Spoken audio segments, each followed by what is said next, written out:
Kaixo eta ongi etorrion ikusentzule guztioi, urte berri on ere nola ez eta gaurko saioa, omenaldi beresi bat eginez euskaraldiari hasiko nahiko genuke, ikusten duzuen bezala, txapa jarria dut oraindikan eta pasadan urtea euskaraldia bukatu zen, ariketa soziala egin genuen eta 2019 urte oneri eskatzen diogu jarraitu dezagula euskaraldiarekin, ariketa sozial horrekin, eta saioa hasteko ere gaurkoan Larraldea Sagardotegira joanen gara Lekadozera, eta bertan Jesus Angelekin solastuko gara, berak azalduko digu nola heldu den bertan txotx denboraldia, bera ere nola ez, kasu honetan belarri prest izanen dugu, eta berarekin landuko dugu ere euskaraldia. Ondotik, Josu Sarobe albaiteruarekin egonen gara, bera Nafarroko Gobernuko albaiterua, zenbait gai baditu aipatzeko, eta azkenik saioari amaiera emateko Javier Urrutia, Enakesako gerentearekin egonen gara, eta berak azalduko digu pixka eta aurtengo denboraldirako nola finkatu dituzten prezioak, eta pixka bat nola dagoen beraien ardi esnen sektorea.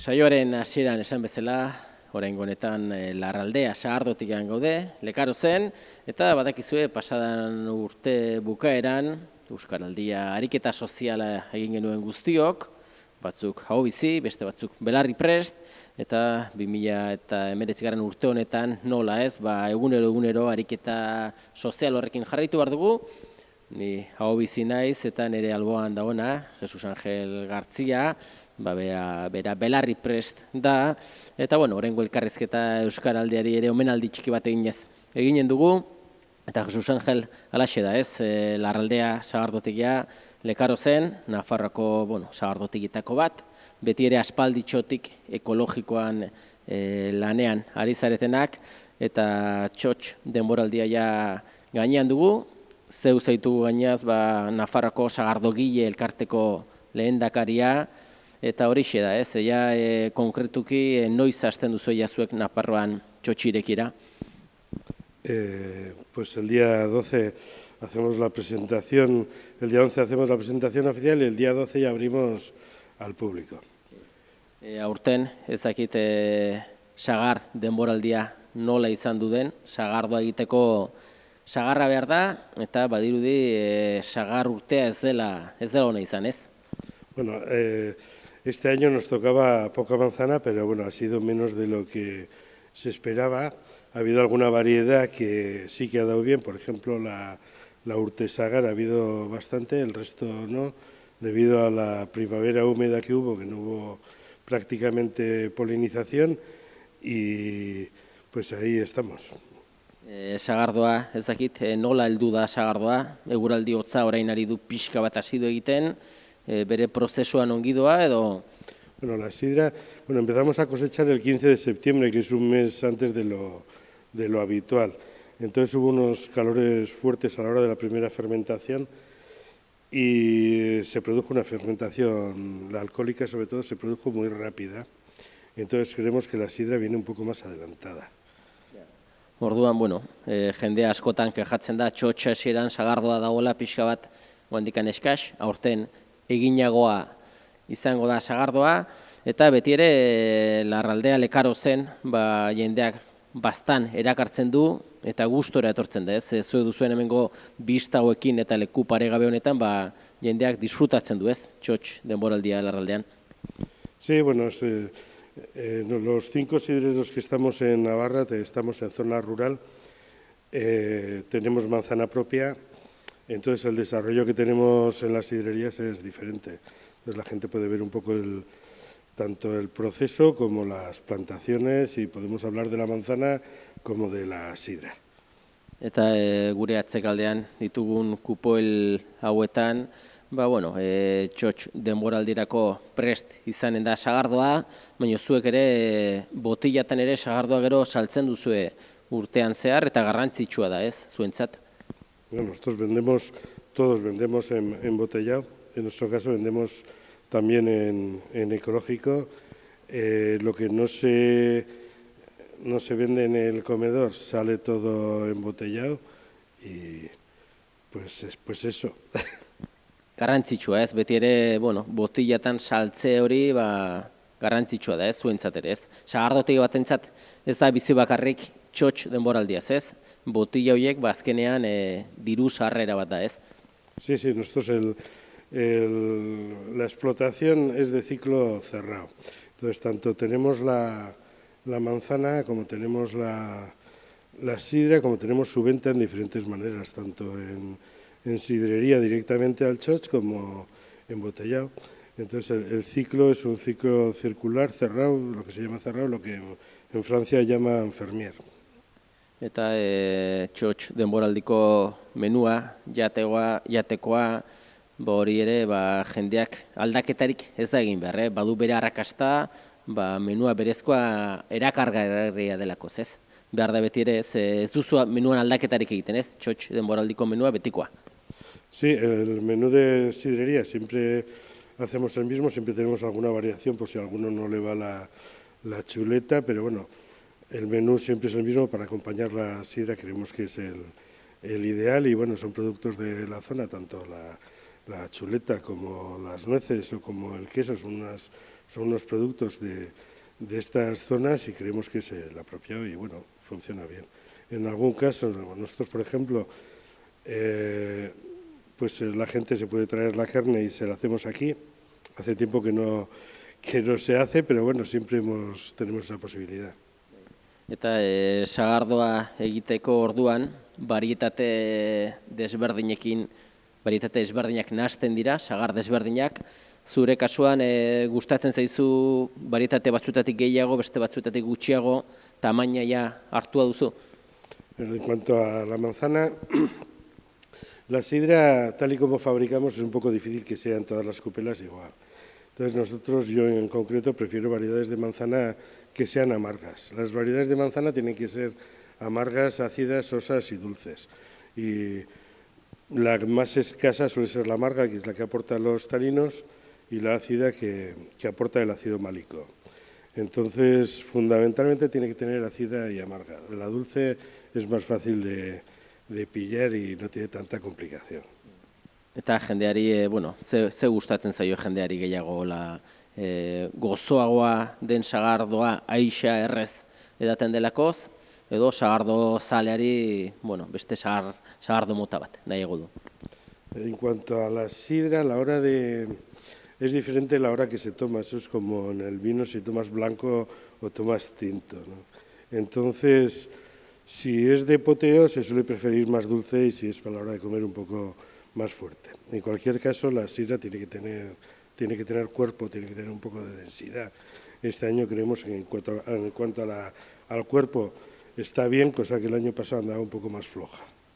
Eta sagardoan urteko sagardoa egiten da, baina garbi dago sagardoak urte bat baino gehiago izan ere ona dagoela, ez? Sagardo bat deuna urte bat baino gehiagokoa ez du zertaz txarragon beharrik, ez? Iraupen luzea badu, ez?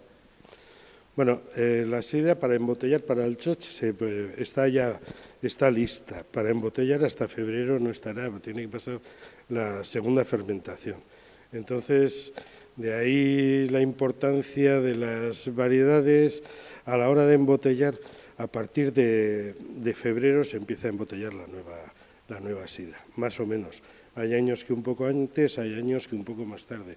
No tiene que ver el que se haya empezado a cosechar el 15 de septiembre para que la sidra para embotellar esté antes.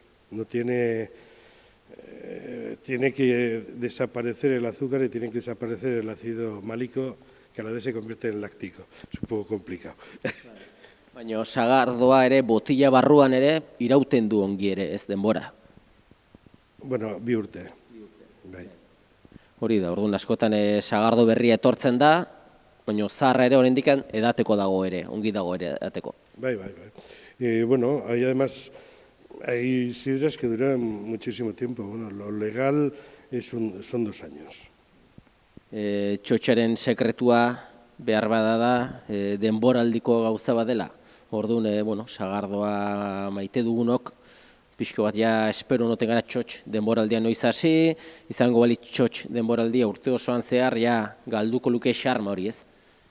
Sí, bueno, el txotx En la temporada del Chot la sidra es mucho más afrutada que en botella. Eso tiene su explicación y bueno, es más afrutada, por contra cuando está en botella pues gana un poco en granillo y en acidez, y es un momento pues bueno, para nosotros especial porque estás todo el año trabajando para que el día de la apertura tener la sidra en condiciones. Horrelaxe, ikusten duzu, azkenean, Nafarroako sagardogile elkarteak, txotx irekiera urtarriaren 11an egingo du Larraldean konkretuko urten ez aurten Linjurren Bordan, Lesakan, eta Larraldean zuek egun bat beranduago hasiko zarete urtarriaren 12an, zuen txotx irekiarekin, eta poliki badakizue, joan telefonoz deika, leku hartzen, gero azken momentuan, ez lekurik gabe ez geratzeko, eta zuek ere ilusioz ez, txotx denboraldi berria, beste denboraldi bat, eta beti ilusioa hor izaten da ez.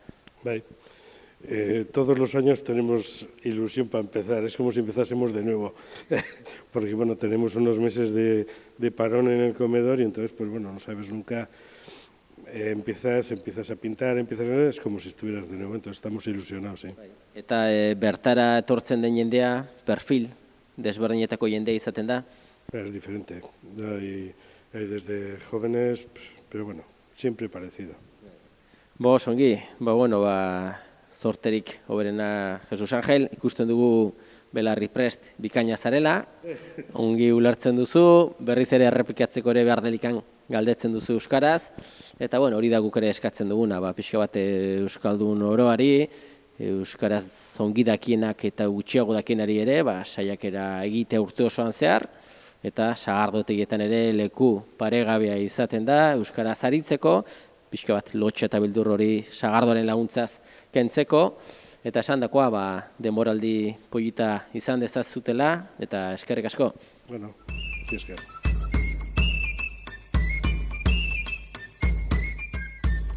Oraingo honetan, Enakesa gaznategiaren inguruan solastuko gara, badakizue Enakesa betidandik erronkarin kokatzen dela, eta gurekin Javier Urrutia dugu, bertako gerentea, Enakesako gerentea, eta Enakesaren barruan beti ere, erronkari jatorri izendapeneko gaznak egiten dituzte, eta baita ere jatorri izendapenetik kanpo, eta beti ere, beraientzat, batipat hartzaientzat, gaznategiari saltzen dioten esnea hartzaientzat garrantzitsua izaten da, ze prezioan salduko duten esne hori, ardi esne hori, eta Javier, holaxe izaten da, zuek ere aspalditxotik ohitura duzue urte osorako prezio bat ematea, eta gure kasuan 2019 urtean sartuak gaudenez, hartzaile badakite ze prezioekin ibiliko direnez. Bai, guk finketu ginen, manera bat urteko prezioak egiten ditugu, iduri doden jendea bizit tranquiltxo goten da, badakiren bizitik ze preziotuen, eta guk aurten iazko prezioak berriz ere mantentzen dugu. Goratzeko egon ginen behar, baina zaila da zen, da bada kompetentzia handia da saltzeko toi, eta iazko prezioak berritzen dugu aurten. Prezio horietan, izaten dire ere plus batzuk edo pixo bate kalitatearen inguruan, nola izaten da gutxora bera?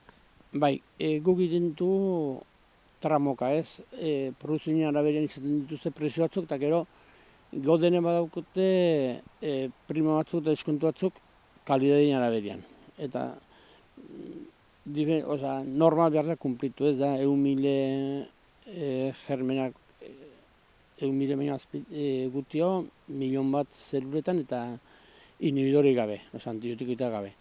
Hori normak eskatzen duen, eta ondarko bizpahiru urteoketan prima batzen du esporaz butirikaz. Horre badu izten importantzia badu gazneineko zen eta gaznak egiten haupetu. Hor iparrantan badamazteu hainmetzu urte egiten ditudela, eta gu dela irurtola zeginen prima bat ematen ongi dauzketene, eta gero deskontuat gaizki duzu. Hoxe da ondarko bizpahiru urteoketan induen diferentzia bakarrik. Beti ere, hartzaileak, zuen kasuan erronkarin dago gaznategia, baina hartzaile asko dire, esnea saltzen dutenak bertara, zonaldo honetatik ez, Malerreka Bertizarana bastandikan, ez, hartzea asko direz. Bai, azkenean, bastanta alderga hoizinde alderrik ardiznek egin abadana naparran. Guk hemen urdezuite bastan alinten ez nauniz biltzen da, eta alderrekan ere bai. Osea, gure ez nahi erdi baino gehiago hemen biltzen da. Bueno, zuentzat garrantzitsua da orduan zonaldeko hartzaileak konten egote, ez? Bai, gero aparte, gaur ere hemen gara, eta idu beti nahi duzule hobek iso gelditu zure tokien, ez? Baina, egidak, iaz gubi hemen bildu induen bastanta urdezuin 1.000.000 litro ja.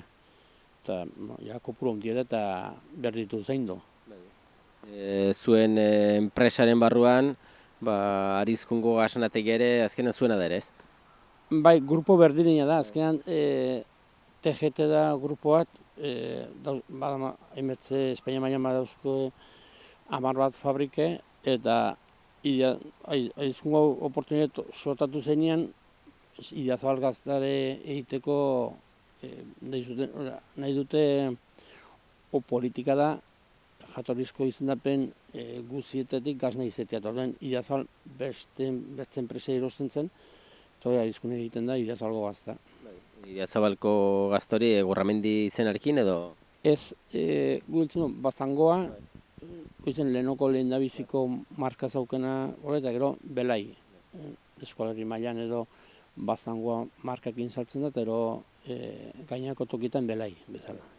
Eta erronkari jatorri izendapenaren barruan ere, hor duzu zuen indar asko egiten duzu ez gasna horrekin?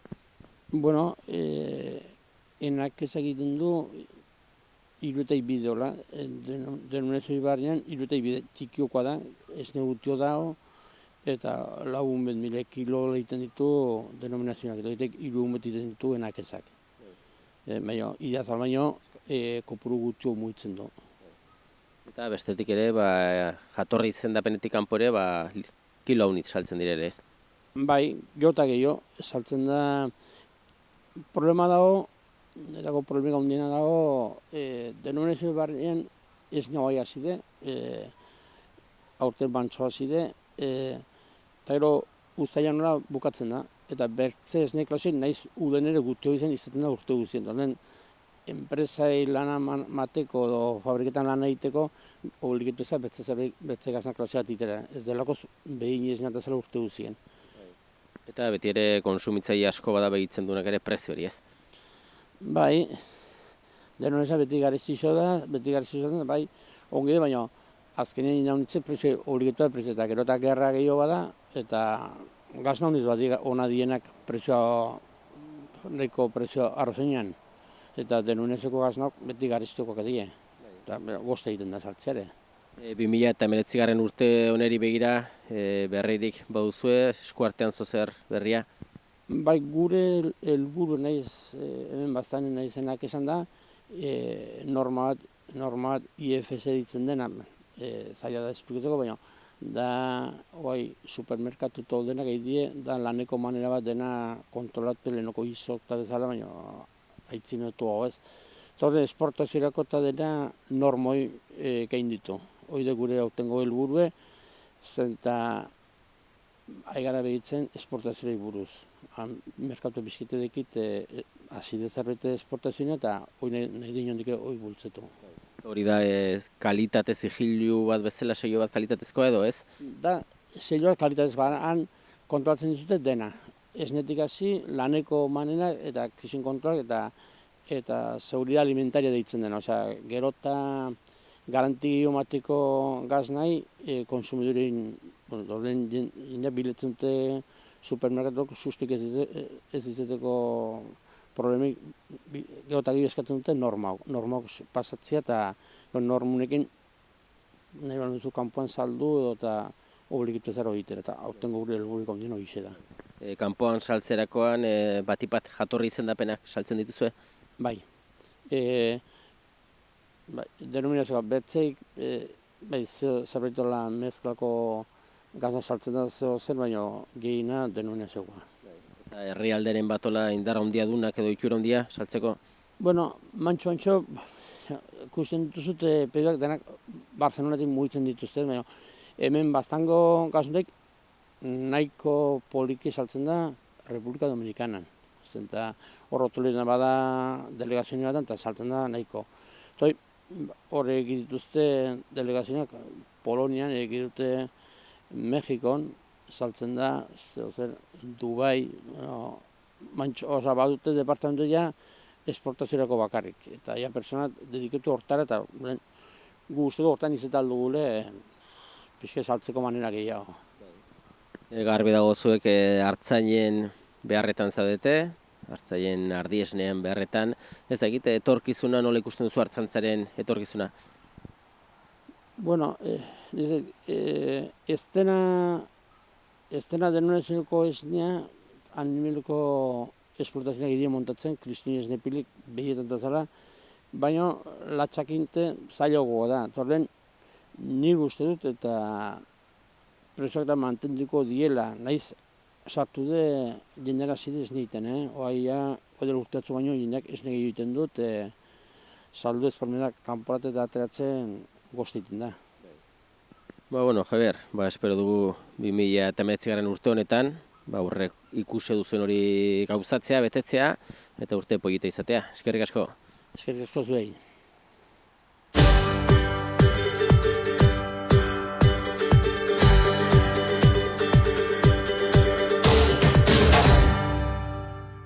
Josu Saroberekin gaude oraingoan, bera Nafarroako gobernuko albaiterua, eta Josu, urtea ja hasi dugu, eta pixka bat askotan batipat nekazari edo abeltzainentzat kezka izaten dira eritasunak, ez?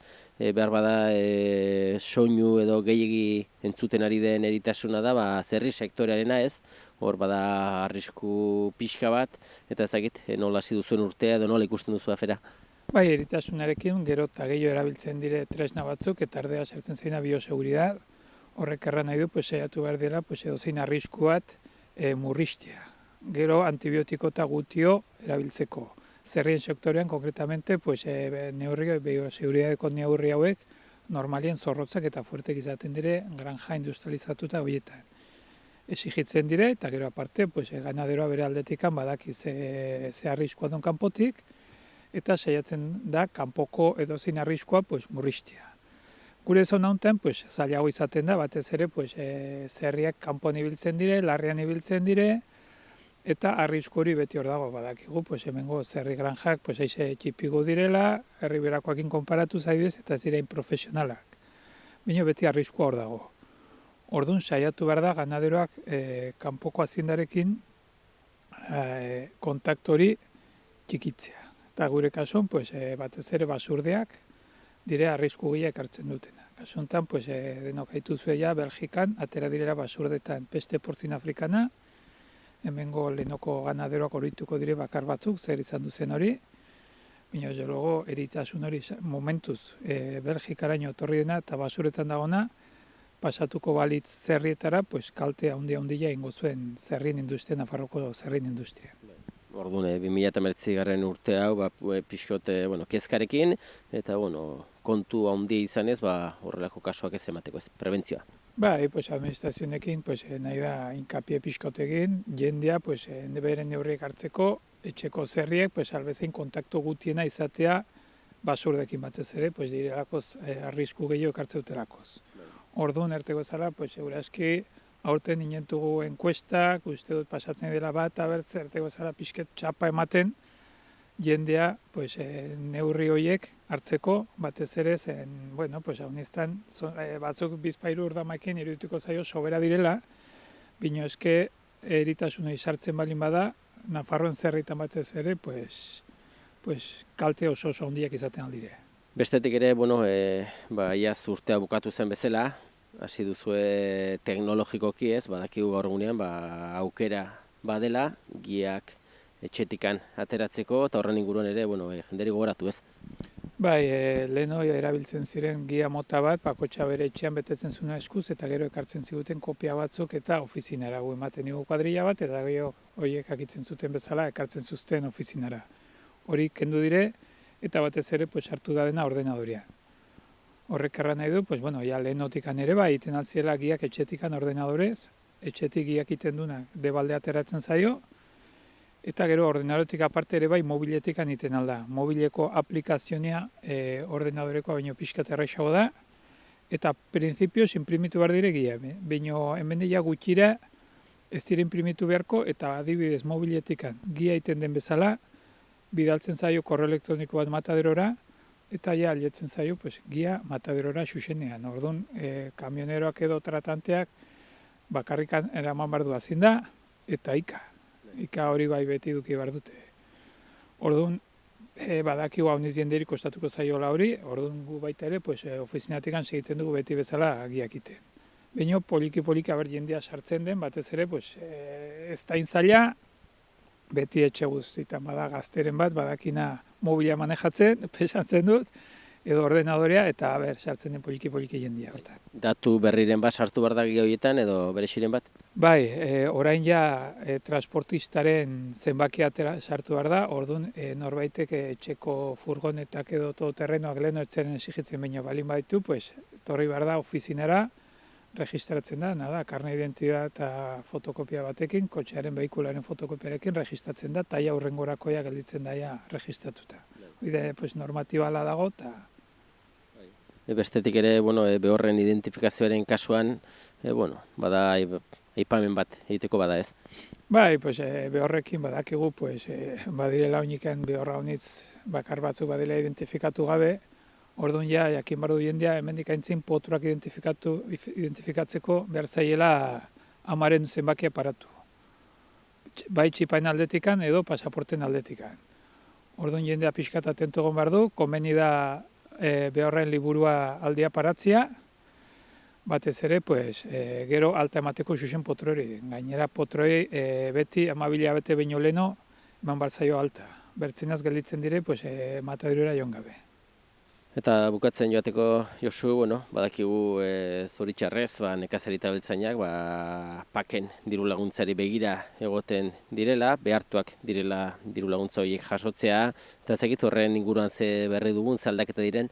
Momentuz aurtengo ez dago aldaketari bat ere, lehen urteko ere ez, eta printzipioz 2021 baterako hasi beharko zen aldaketa, reformak, bino ez dire adospatu, eta orain maiatzen heldu diren aski hauteskundeak, orduan ja bada honiz jende aidilea erten 2023 arte edo 24era igual ez zela paka berria torriko. Orduan momentuz jendea pensatu behar du hurrengo 2 urtetan berdin itxo segituko dura. Momentuan nekazarita beltzainak zonaldekoak ongi daude, dagoen pakerekin edo betiro betzen alda ez?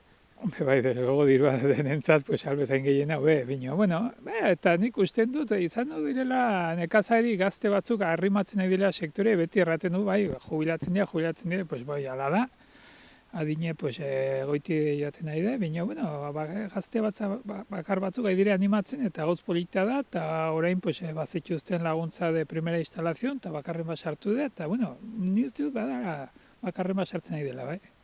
Albiste honak sektorearen etorkizuna mantentzeko eta etorkizuna izateko.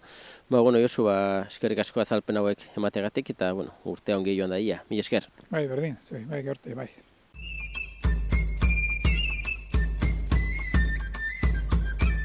Besterik gabe, agur esateko ordua iritsi zaigu eta betiko moduan eskerrak emanez zuen arretagatik, bista zoragarri honekin agurtzen zaituztegu. Ondo izan!